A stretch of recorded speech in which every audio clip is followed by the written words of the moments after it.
like to thank you for having this meeting tonight, and I have heard from Gordon, and I have heard from Renaissance, and now before you vote on this, as a citizen sitting out here, I would like to hear from you.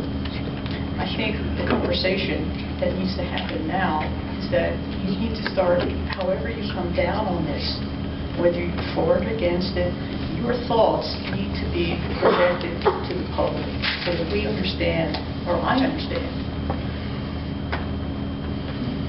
what you're doing, how you've come to your decision. If you somehow could write a letter or communicate that, just don't go take a vote. Explain that to me. And you're public, I live here, and I would very much like to know what you're thinking. The other thing is, all these conversations come to like a zero-sum game. Either we do this, or we're going to, the world's going to fall down on our head, and we're not going to be nobody and nothing. And I don't buy into that entirely. I've done a lot of work in historic preservation in the past, and there are many forms of development. Okay, and historic preservation is one of them. And there are methods, means, and opportunities to take advantage of that. So there has always been that option for Bristol at Plan B, which is historic preservation. We have buildings falling down all over Federal Hill that can access state monies to help fix them up, the individual homeowners.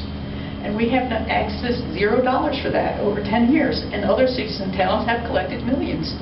We are currently involved in hopefully a preservation project for Memorial Boulevard School, although we don't see it as that, but preservation will have a large component of that. In terms of hopefully monies coming into the city in terms of grants and funding for that type of development. And by the way, your current project sits right across from a National Register district.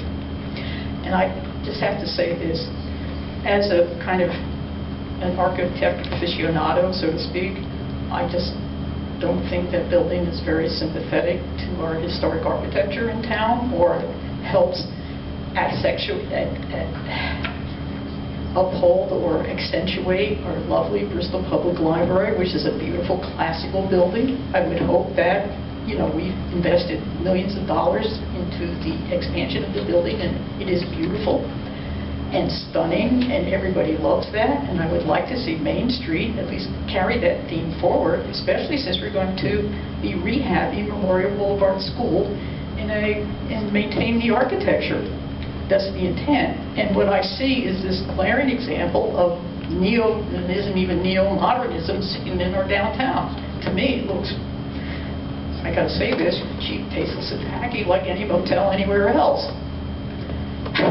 We have great architecture here, and I'd just like to see it enhanced. Thank you. Thank you.